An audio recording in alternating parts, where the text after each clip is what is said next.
One of the teams that was getting a bunch of hype heading into this season was the Cleveland Browns. You know, Baker Mayfield had a strong second half to last year, especially when Freddie Kitchens took over as the play caller. They added a bunch in free agency, whether it was on the defensive side, whether it was Odell Beckham Jr. All these guys, you know, they've got Nick Chubb back at running back. They've got a strong offensive line. There was a ton of hype. So much, I mean, there was even talk of Super Bowl by some people, and I know that's ridiculous, but they seemed like everyone's like, they're a playoff team. They've got a chance to shock the world. Super Bowl dark horse. Heck, I even put them in preseason as one of my playoff teams. I thought they'd win the wild card. I just, as much as I'm not a big fan of what's going on with the Steelers, I just thought the Steelers have the history, the pedigree, the culture that would let them win the division. And I thought the Browns, because there were some big question marks in the depth of the AFC, I thought they'd get in with the wild card. So I was a little down on them, but there's people that were all in.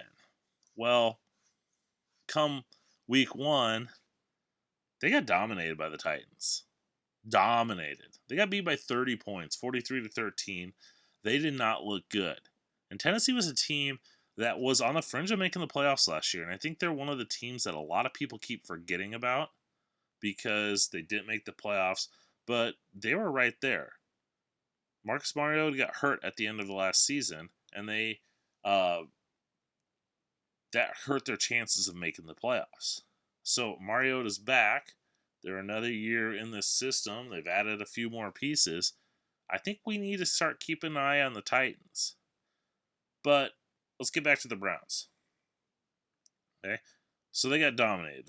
Were they drinking too much of their own Kool-Aid? You know, Baker Mayfield has been the toast of the off season. He's out there, you know, chugging, you know, shotgun and beers, and all that. And there's nothing wrong with that. Don't get me wrong. If you're of age, but they seemed like a team, and I wasn't a big fan of Baker Mayfield coming out. I thought he had a lot of flaws, and he's proven me wrong so far.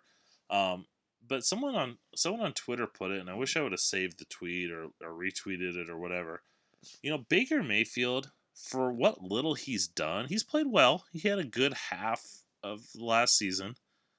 He hasn't done anything in the NFL. A good half of us. I mean, RG3 had a good half of a season. For what little Baker Mayfield has done, he runs his mouth like he's, you know, and that's Baker Mayfield. That's who he is. We knew it. I mean, this should be no surprise, but it just goes into their hype. And Mayfield did not play well in this game. He threw 3 interceptions. That was the thing I saw in him in college, and I'm not trying to toot my own horn that much. But in college, he made a lot of throws that should have gotten picked off. Not a ton, but, you know, there was games, especially the Oklahoma State game, where they went back and forth. There was some throws there that he just kind of made them, just throwing them like, hey, catch the ball, rock and throw, that should have been and could have been intercepted. And for as good as his accuracy and his ball placement was, I thought he made a lot of bad decisions with the football, and that kind of showed in this game. It's one game, and who knows? The Browns might move on to next week and win out, and they're contenders for the Super Bowl. But I think we got a little too hot into the Mayfield hype.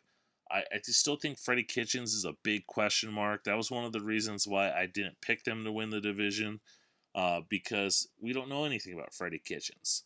You know, he's never been a head coach before. He's never been an offensive coordinator except for the last half of last season. Our team's going to figure him out. Is he going to be creative enough?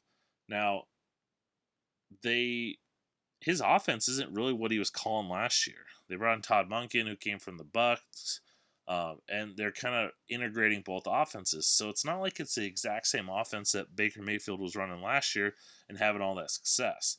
Is this transition, adding all these new people? Although Beckham's out there wearing a wristwatch that's worth more than my house. No. It just seemed like they've got a lot going on, and it's stuff that a lot of people kind of chose to ignore when they went all in on their hype. Can they bounce back? Definitely. But once again, I think there's some red flags that are appearing.